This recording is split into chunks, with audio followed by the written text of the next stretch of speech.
How's it going? Great. Why? What have you heard? Now you're poking fun at it. So now it's just a big joke? This whole thing's a joke? This is absolute cringeworthy, and they should be ashamed. Blake Lively just had one of the most humiliating moments of her career, and it happened on live television for the whole world to see. For months, she's been trying to control the narrative, pushing the right stories, making sure everything looks polished, avoiding the wrong questions. But then, in one careless moment, Ryan Reynolds destroyed everything. A single joke, a smirk, and suddenly, all the work Blake put into protecting her image was gone. So what happened on SNL that sent Blake into full meltdown mode? Did Ryan Reynolds and Blake Lively make their first public appearance at Saturday Night Live's 50th anniversary? They made a joke about it all. Blake and Ryan were trying to stage their big comeback. This was their first major public appearance since the lawsuit with Justin Baldoni exploded into a full-blown Hollywood scandal. The plan was simple: look composed, act unbothered, and remind everyone they're still Hollywood's power couple. And at first, it seemed to be working. Blake walked in like nothing was wrong, dressed in a silver gown, flashing that same effortless smile. Ryan? Same confident smirk, same charm, classic tux. But the second the cameras turned on them, everything went sideways.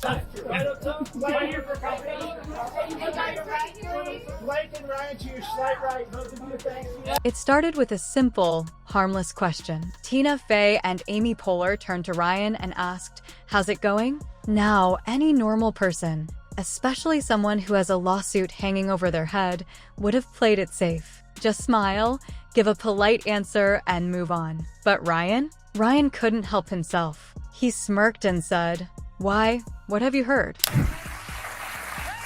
How's it going? Great. Why? What have you heard? The audience laughed, but not in a way that felt natural. It was that uncomfortable, forced kind of laugh, the one people do when they don't know if they're supposed to react. Because everyone in that room knew exactly what Ryan was talking about. The lawsuit, the accusations, the ugly legal battle that has turned Hollywood against Blake and Ryan. And in that moment, Ryan made it a joke. I love the acting. She's really, what? Have you heard something? Have you heard something? Even Steven Spielberg's kind of like, okay, what? Now, definitely people laughed at it. It got some laughs. Now, let's talk about Blake's reaction. Because if looks could kill, Ryan wouldn't have made it out of that studio. The second those words left his mouth, her entire face changed. She turned toward him, sharp eyes, tight jaw, completely frozen. It was the kind of look that says, "Are you actually serious right now?" Because this was not part of the plan. Blake has spent months making sure their legal drama stayed as far away from public discussion as possible. And now, in one stupid sentence, Ryan threw it into the spotlight. And Ryan? He didn't even flinch. He acted like it was nothing, like he hadn't just set their PR strategy on fire in front of Hollywood's biggest names. And speaking of those names, they noticed. Steven Spielberg, Tom Hanks, the kind of people who can make or break a career. And the looks on their faces? They weren't impressed. It got some laughs. A little uncomfortable from Anna Taylor, and then Kevin Costner just didn't react at all. The thing is, this isn't even the first time Ryan has done this. Remember when the lawsuit first went public? Instead of taking it seriously, Ryan turned it into a joke in Deadpool 3. He introduced a new character, Nice Bull, a guy who just so happened to look a lot like Justin Baldoni. Soft-spoken, over-the-top feminist branding. That male ally energy Baldoni is known for. And then, to make sure everyone got the joke, he threw in a pregnancy-related comment, something Baldoni has been outspoken about for years. That wasn't an accident. That was a direct hit. There is no question that, yes, Ryan Reynolds based his Deadpool Wolverine character, Nice Pool, with the man bun, on Justin Baldoni. Now, months later, Ryan did the exact same thing, except this time, it wasn't scripted, it wasn't controlled, and it completely backfired. Really, dude? This is so petty. Because it's like, if he really did all the things you said was what to your wife, this just feels too jokey. After realizing he screwed up, Ryan scrambled to change the subject. So out of nowhere, he blurted out, "Are the Coneheads edible?" Tina Fey and Amy Poehler played along, but let's be honest, it was obvious. Ryan was panicking. He knew he had just made a huge mistake. And the way the audience reacted, it was like everyone in the room felt it. Yeah, okay. Well, my question is that the materials that they made the cone heads with, are those edible? Yeah, no. And based on them being made in 1975, I'd assume that they're highly toxic. For years, Blake has carefully built this image: graceful, intelligent, effortlessly likable. She spent months making sure that Justin Baldoni looked like the villain. But in one careless moment, Ryan flipped the entire narrative.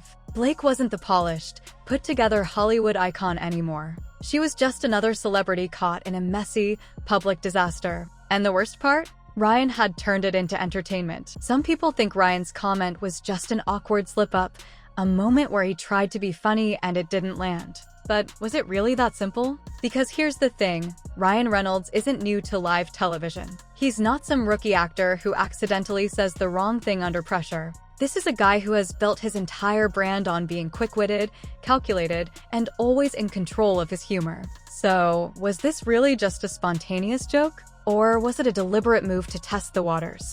So if somebody, hypothetically took a couple of nibbles backstage and, got excited, should they go to the hospital or should they? Yes, they should go to hospital right away. Good. Good luck. Great. Okay, next question.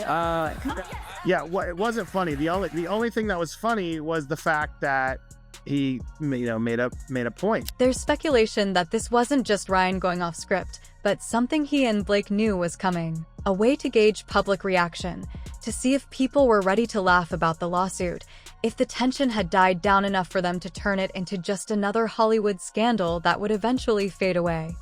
Did they rewrite the SNL scripts too? Terrible humans. And if that was the plan, it backfired spectacularly. Because instead of making people laugh, it made them uncomfortable. Instead of shifting the conversation, it reignited it. Instead of helping their PR strategy, it made things even worse. Now, instead of people forgetting about the lawsuit, it's back in the headlines. And worse, it gave Justin Baldoni and his legal team even more material to work with.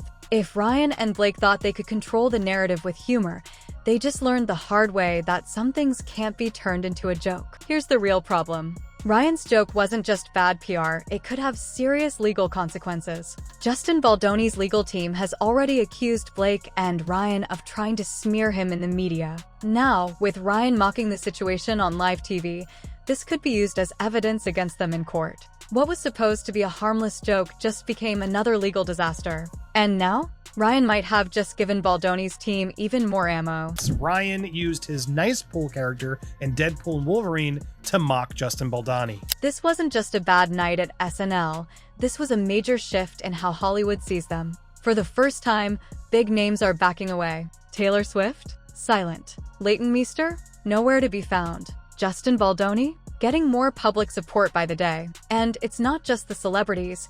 Hollywood executives are reportedly reconsidering projects with the couple. Blake and Ryan went from being Hollywood's favorite power couple to Hollywood's biggest liability. So, where do Blake and Ryan go from here? Because right now, they're trapped. If they stay silent, the damage from Ryan's SNL joke keeps spreading. The lawsuit keeps hanging over them. The media keeps digging. But if they speak out, what do they even say? They can't pretend it didn't happen. The whole world saw it. They can't play the victim because Ryan was the one who made the joke. And they definitely can't backtrack because the moment they start apologizing, it looks like an admission of guilt. She's never hosted. He's never hosted.